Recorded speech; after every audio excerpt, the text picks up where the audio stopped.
you don't have two here. In the senior class, I would like to take the opportunity to welcome you to Stevens High School in the Frederick W. Carr Gymnasium. I am honored to have the opportunity to welcome you all here for the presentation today. We will be joined shortly by President William Jefferson Clinton. President Clinton will be led in by the Stevens High School Marching Band and will be formally introduced by one of our very own, Miss Hannah Putnam. Now, without further ado, please join me in giving a warm Stevens High School welcome to the Stevens High School Marching Band, Miss Hannah Putnam, and the 42nd President of the United States, William Jefferson Clinton.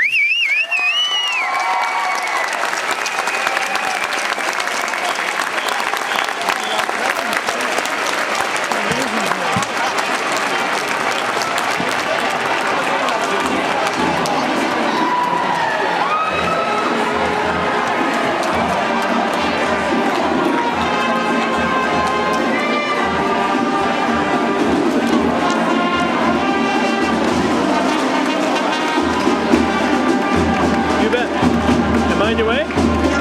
Okay.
Enough.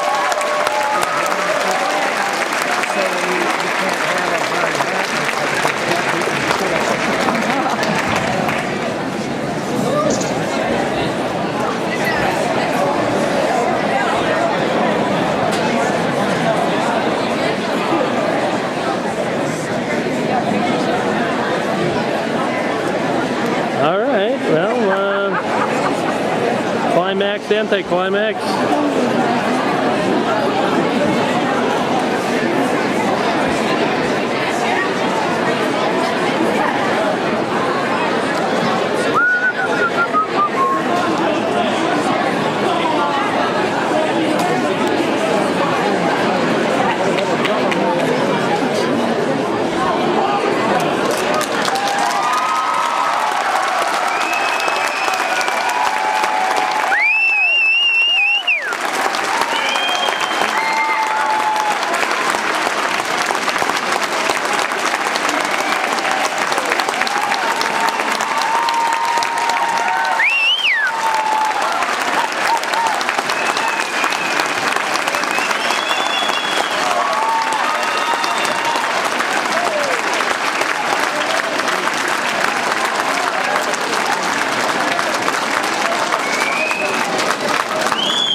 So damn shaky.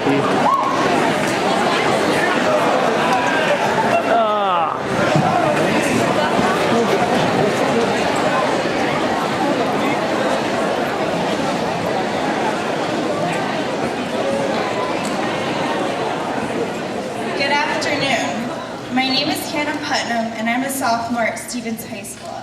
In addition to participating in advanced classes in several sports, I'm also a regular volunteer at Hillary Clinton's office here in Claremont.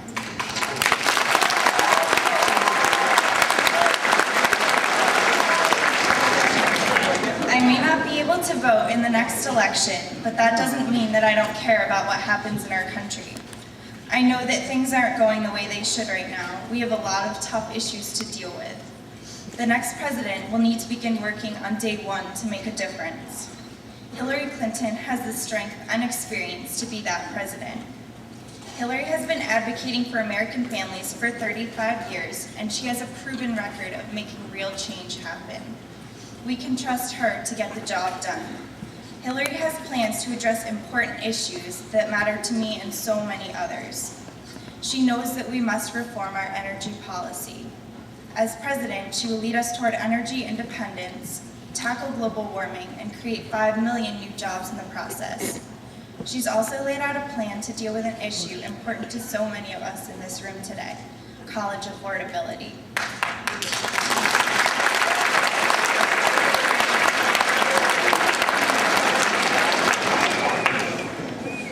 Hillary will work to make college more affordable and accessible so that every American who has earned it and wants to go has the chance to get a college degree. Now, if we want Hillary to help make the changes our country needs, we need to help her get elected. I already spent time at Hillary's Claremont office canvassing and making phone calls.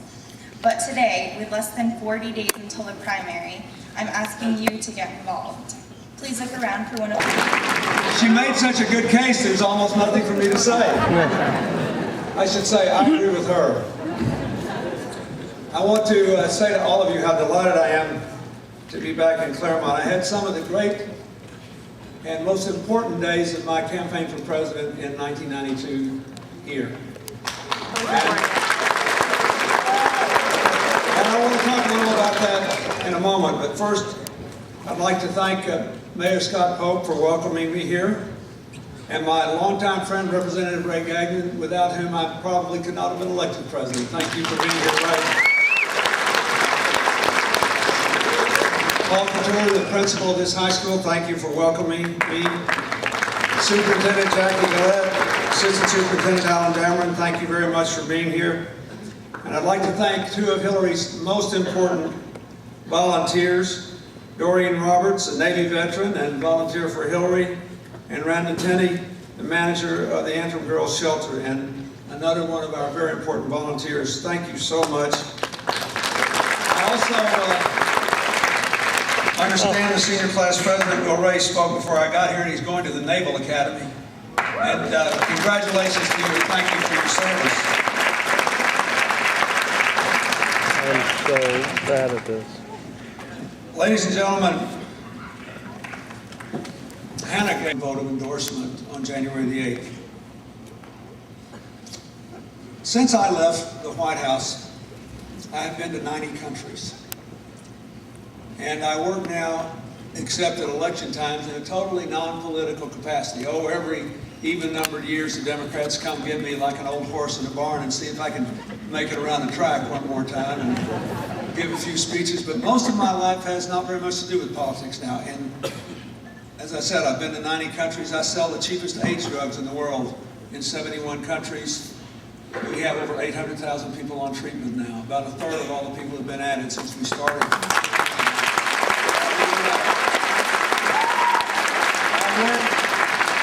In 40 cities on 5 continents, 6 continents on climate change, trying to prove that it's good business to become clean, energy independent economies. And I work in America on the problem of childhood obesity and the rising rates of diabetes among our children, something that apparently we have now stalled out and are beginning to reverse after a couple of years of serious effort, and I thank all of you for being part of that. So I see things a little differently. I have major development projects in Africa and Latin America and other places. In America, I raise money from the wealthiest Americans, but my office is in Harlem, and I walk the streets and I see some of the most distressed Americans. When I go abroad now, I still see the presidents of the country, but I have more free time, so I get to see how other people live and how they view America and how they think about their lives. So I come mostly as a citizen today, and a very grateful one to the people of New Hampshire for giving me the chance to learn so much about America and to become president in 1992 and to vote for me in both 92 and 96. I'm very grateful to be here. But here's what I want you to know. Hillary and I celebrated on October the 11th our 32nd wedding anniversary.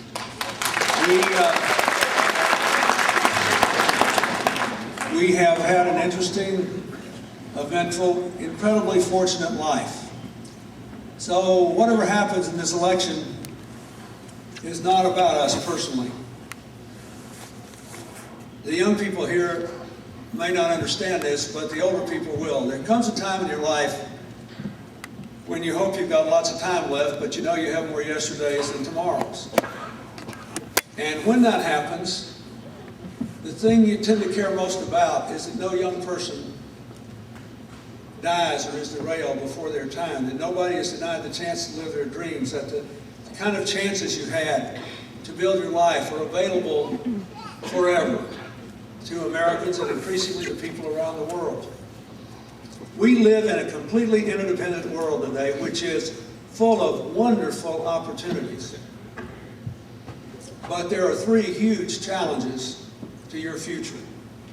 So I'm sitting here thinking, what has this presidential race got to do with the thing I care most about, which is, what do we have to do to make sure that 50 years from now, your grandchildren could be sitting here listening to some other presidential candidate talk about the future of America? That's what's important to me. What do we have to do right now? What are the problems your families face right now? What are the challenges you will face that, if we solve them, will guarantee the continuation of the American dream and the spreading of freedom and opportunity all around the world? And I think there are three big challenges. One is persistent and growing inequality in this country in incomes, education, and health care.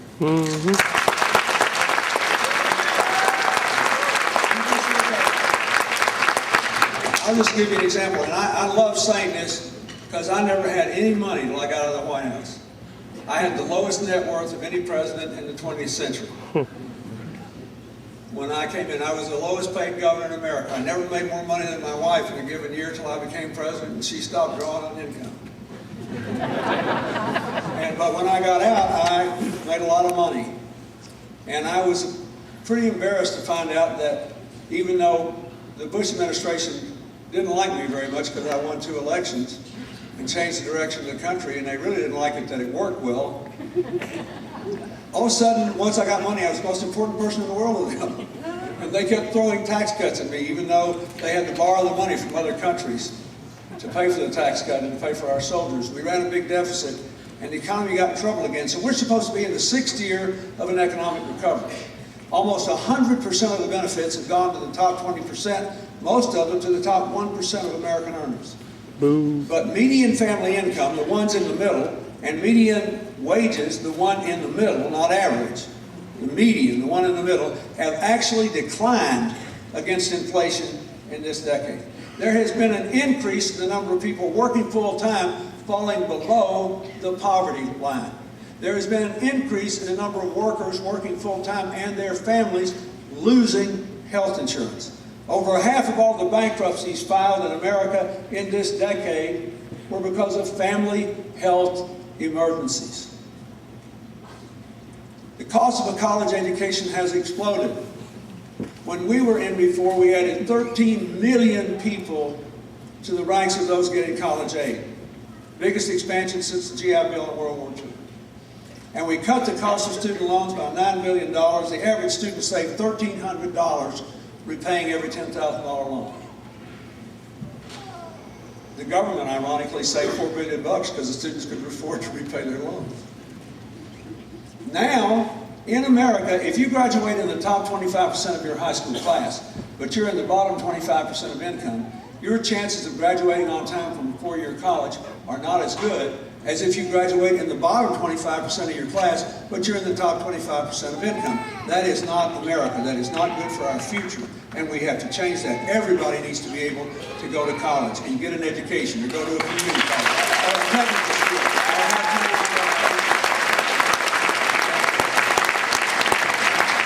We have known now for almost 20 years, since the 1990 census, a simple fact that all the students here should listen to.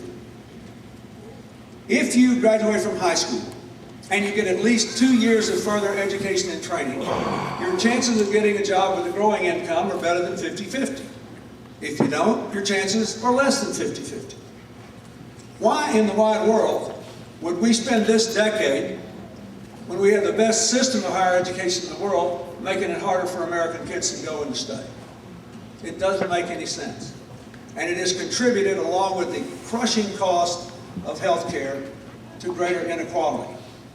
We also haven't produced many jobs. When I came to Claremont in 1992, that was the big issue. For America as a whole, even though New Hampshire's doing much better than it was on the job front, it's still the big issue. And if you look at this mortgage problem we've got now, foreclosures in this state are roughly 10 times what they were last year. Why? Because of the subprime mortgage crisis born of excessive speculation, so that homeowners who never missed a payment are facing foreclosure because their mortgages are being rewritten and the monthly payments are going up. That's why Hillary called yesterday in Iowa for a total moratorium on foreclosures for the next 90 days and reworking it so nobody who's making their mortgage payments, even if they have to have a new mortgage, should have a higher monthly payment. We should organize that. It will stabilize the housing market and stop hurting the American economy and save average Americans.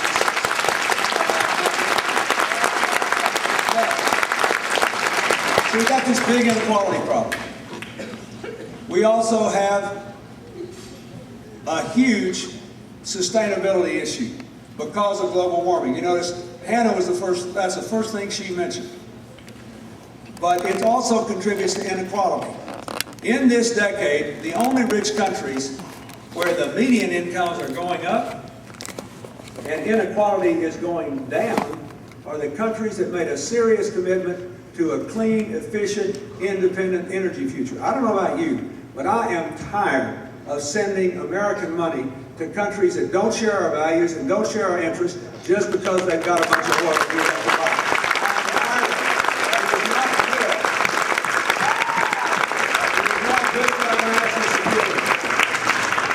Now, by contrast, let's look what happened in countries that didn't follow President Bush's lead, but instead said, we think global warming is real and we're going to do something about it.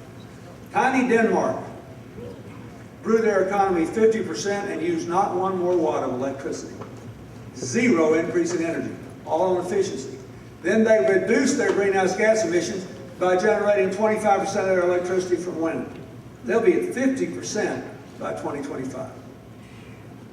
Sweden did the same thing. Both those countries have way higher taxes than us, but they still generated more jobs and higher incomes. Why? Because they committed to clean energy. Think about New Hampshire. We don't need oil to travel around at all except in jet airplanes. We can go in electric cars, we can go in plug-in hybrid vehicles, we can go in today's hybrid vehicles, we can go on biofuel, from biodiesel or ethanol made from wood chips or grasses or anything else. All we have to do is organize ourselves for it, and all those things create jobs in America. If we just became as energy efficient as Japan, and India, China, and Russia did the same thing, just efficiency, no new clean energy, we would reduce global greenhouse gases by 20%. That's 25% of everything we have to do between now and 2050, and we create millions and millions and millions of jobs. Think about it. If we replaced all the lights in America with compact fluorescent bulbs and LED lighting, it would do away with the need for 80 coal-fired power plants. Just the lights. If we had efficient glass, and if we made every roof as energy efficient as possible by sealing it and putting down sod and vegetation, greening the roofs, it would cut the heating bill in the winter, it would cut the air conditioning bill in the summer, it would be like getting a big tax cut, and you give back energy to the electric companies so they have clean energy to grow because they have no more greenhouse gas emissions, and it creates jobs. It's not like a call center. You cannot outsource greening this roof. Somebody has to be standing right there. We can create millions of green-collar jobs, not just for scientists, not just for engineers, not just for people that have PhDs, but for people that have high school education that can be trained to do this job. We can create these jobs in small towns, in rural areas, in suburbs, in big cities. It is a great opportunity. And Hillary sees it as an adventure, not just a problem. But it's a challenge to you. And the third big challenge we face is we all live together, but we don't all get along. The worst example of that is Al-Qaeda, a high-tech, globally sophisticated, increasingly more mobile, but totally hate-filled exclusive organization. Quite a somewhat less toxic example are all the ethnic and religious conflicts around the world. The conflict between the Israelis and the Palestinians. The conflict between the Sunni and the Shia in Iraq. The conflict between the Kurds and the Turks. The conflict between the Sinhalese Buddhists and the Hindu Tamils in Sri Lanka, the most dangerous, interestingly enough, civil conflict in the last 30 years. Twice as many people have been killed as in the Middle East. It's an amazing problem. All over the world you see this. A less toxic example is our continuing conflicts in America over race and what to do about immigration. Because we want to be a nation of laws and we want to be a nation of immigrants. How can we do both? We have to figure out how to get along. The more we can work together on big things, the better chance we've got to succeed. Almost everything we've done in the last 7 years has not aided our attempts to build a world where we can get along and appreciate our differences, but think our common humanity matters more. To make progress on global warming and generate jobs, and to do away with all these persistent inequalities in healthcare, education, and income in America. So what I want you to know is that I'd be for Hillary if we'd never been married, because I think she's the best person to address these. She says we have to make a new beginning in America. We have to make a new beginning first by rebuilding the middle class dream and allowing poor people to work their way into it. That means universal health care for everybody, costs that are in line with our competitors, and doing a better job of keeping people well. Those are the three things we're going to do. Second, we have to make a serious effort to lead the world to a clean, independent energy future. It is important to our economic sovereignty and to our jobs. You know, one of the reasons that we had, in the last 30 years, America's only had one 5-year period or more where all of our wages were rising and inequality was going down. The last 5 years I was president. Why? Because we had 22.7 million new jobs in that 8-year period. In the last 16 years, we've only created 28 million jobs. You want to know what the problem is this decade? We haven't created enough new jobs. And the reason is we didn't go for a clean, efficient energy future that can be created everywhere. She's got the best plan on that. So she knows more about healthcare than anybody else. She's got a good plan on that. She's called for a universal access to post-high school education, universal pre-kindergarten, rewriting Leave No Child Behind so it promotes educational excellence instead of just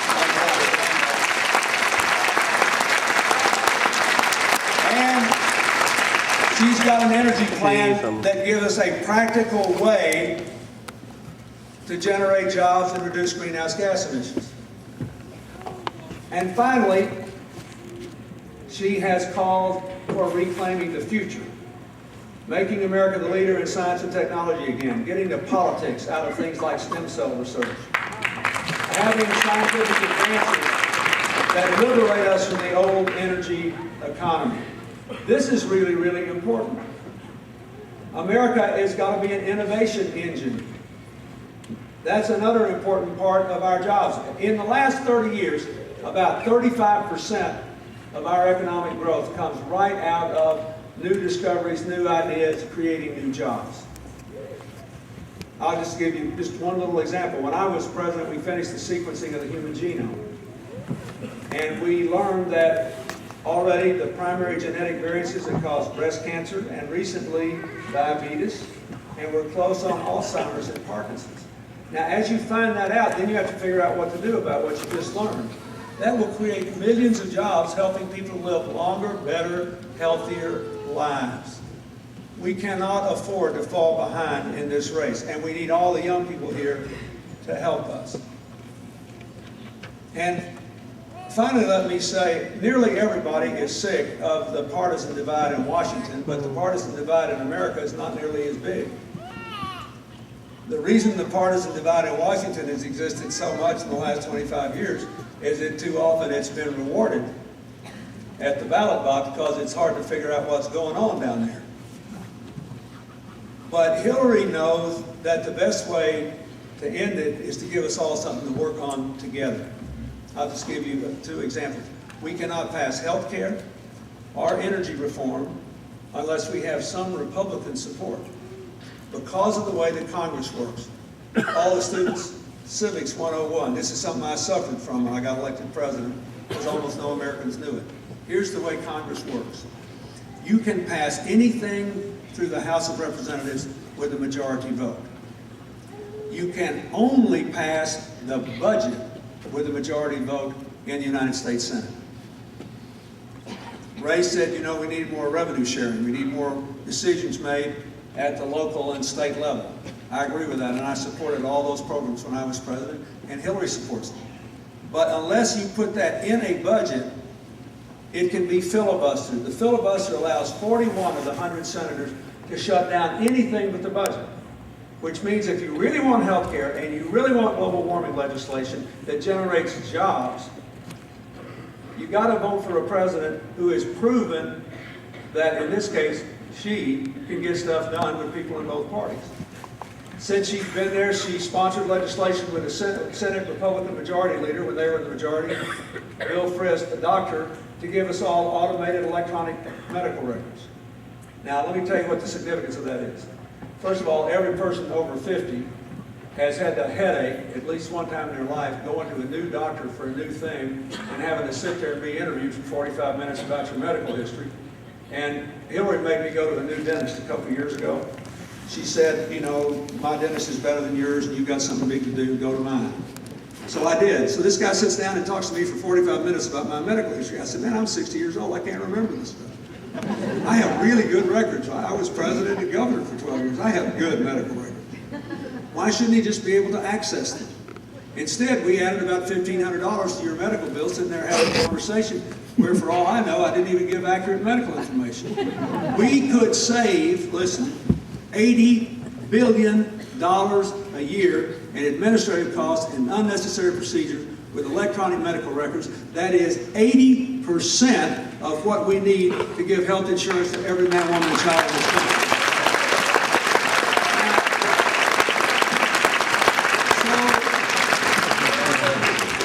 She and Senator John McCain, another person running for president this year, took Republican senators all over the world, showing them the physical changes happening because of climate change, to convince them we had to do something together. She and a Republican senator from South Carolina, Lindsey Graham, passed legislation to guarantee body armor for our troops, good health care for National Guards people in reservists when they come home, the same as if they've been in the regular Army or other military service. And they just passed an expansion of the family and medical leave law so that if people are wounded in Iraq or Afghanistan and they come home, their family members can take some time off to care for them without losing their job, just like you can when a baby's born or a parent's sick. This is an important thing. We came together. So, as Hannah said, Hillary's got a 35-year record of making change. She's got a good plan to renew America by rebuilding the middle-class dream, reclaiming the future for our kids, restoring America's standing in the world by getting back in the lead in climate change, and also by getting back in the lead in foreign policy, ending our military involvement in Iraq, and telling the world that we're going back to cooperation first and acting alone only when we have to, not the other way around.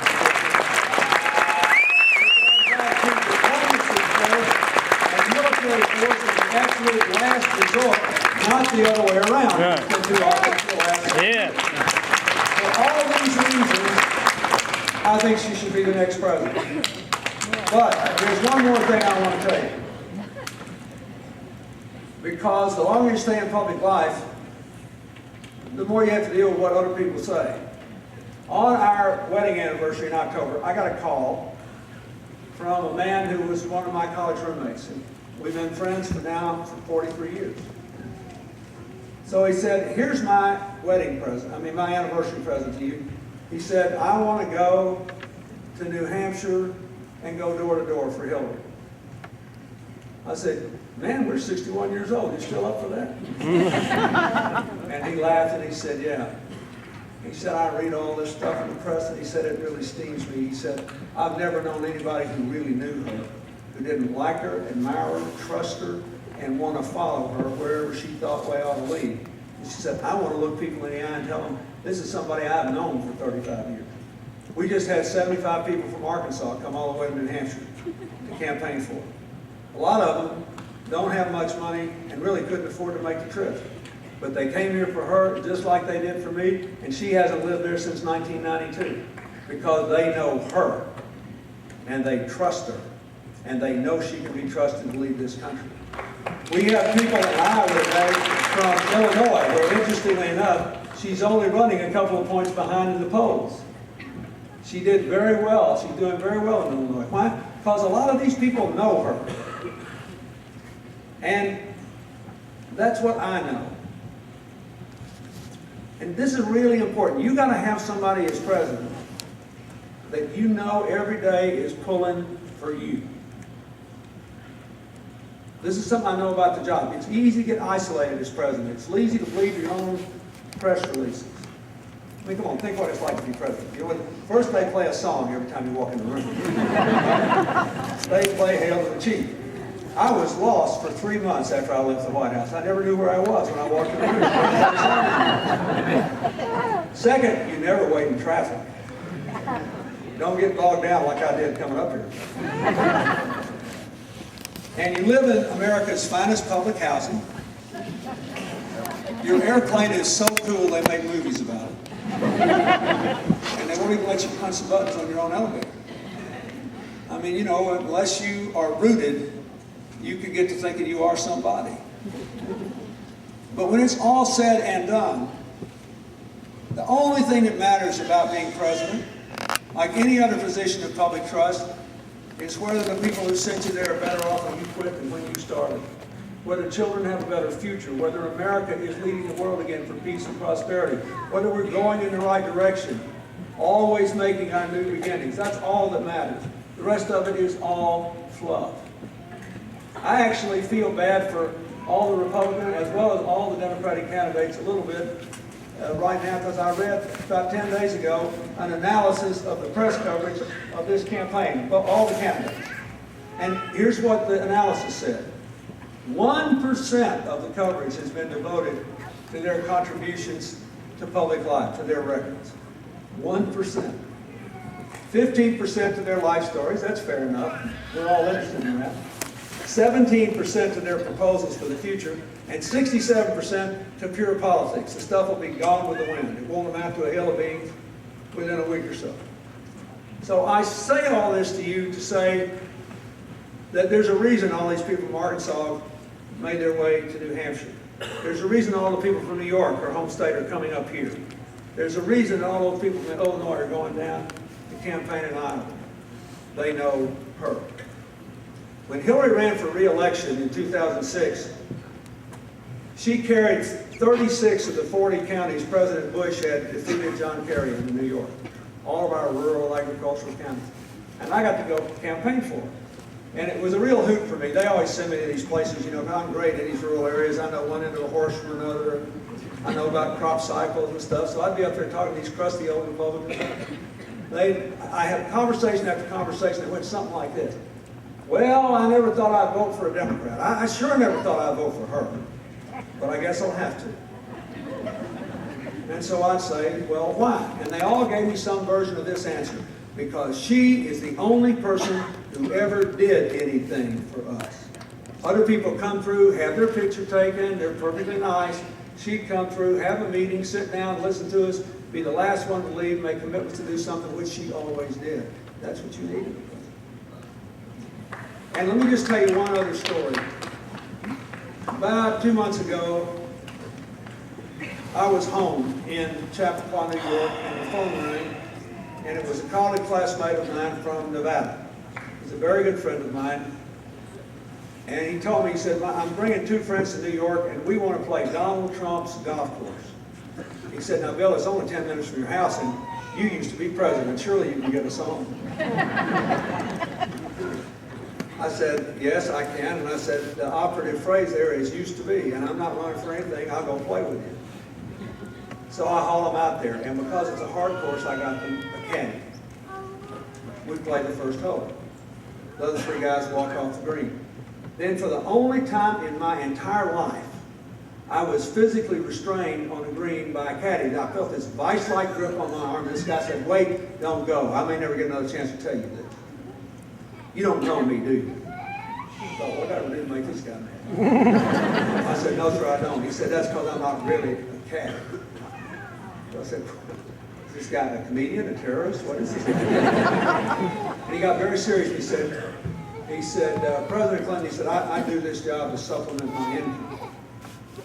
In my real life, I'm a captain in the New York City Fire Department." He said, "You know, before 9/11, most of us thought we were Republicans. I mean, we're mostly Irish and Italian immigrants, and we loved all that macho rhetoric, all that tough talk, and we kind of gravitated to it. We had good jobs and secure lives, and we just liked to hear them talk." But he said, on that awful day, when we were going through the wreckage, desperately looking for anybody who was still alive, your wife was the first person who knew that many of us would get sick and some of us would die because of what we breathed doing our job. And in the days afterward, we were crawling through the rubble just looking for body parts so we could give families closure. And we were breathing all that stuff. You know what the air looked like? You know what was in that air? Asbestos, PCBs, and benzene, 3 major cancer-causing agents. But he said, this president that most of us voted for, he said there's no way in the wide world we could get sick breathing that stuff. And the government denied they needed to give us any help. Even the Environmental Protection Agency said, no, they're going to be fine. He said, of course, every time they came, they were wearing masks. But they said we couldn't get sick. But she knew better, and she fought for us. And he said, this is what I want to tell you. Because she fought, some of us who would have died are alive. And those of us who died, at least we got care for our families. And there was some dignity attached to the sacrifice we made to do our job. He said, I don't know so much about politics anymore, but I know one thing. That's the kind of person that ought to be president. Somebody who knows what it's like to be someone like me. He said, I would do anything I could to make her the next president. And I called that man later and asked him if I could tell this story. Because I was standing there, I couldn't breathe. I had tears running down my cheeks, and I couldn't breathe. Here's what I want you to know. Whatever else anybody may say, that's the person I have known since 1971. And I believe with all my heart that in the 40 years I have been a voter, she is the best qualified, best suited non-incumbent I've ever had a chance to vote for president. If you elect her, she will be a magnificent president. And you will be so proud you did. It won't hurt in the world that she'll be the first woman president of the United States. But the real reason you ought to vote for her is because of that story. Because you need a president that you don't ever have to worry about waking up every single day thinking about you. And I have to tell you, because of the life you gave me, because you let me be president, I've had an unbelievable opportunity to know some of the most amazing people who have lived on this earth in the last 100 years. We just in November celebrated is wrong, observed the 12th anniversary of the assassination of my friend Yitzhak Rabin. If he had not been killed, we'd have had peace in the Middle East in 1998. I never met a man I love more. A brave, heroic, magnificent man. Every summer I go back to Africa to celebrate Nelson Mandela's birthday with him. I can't tell you what an unbelievable human being he is at nearly 90. But what I want you to know is if I had to go somewhere for you, into a dangerous environment where I had no more than a 1 in 1,000 chance to survive,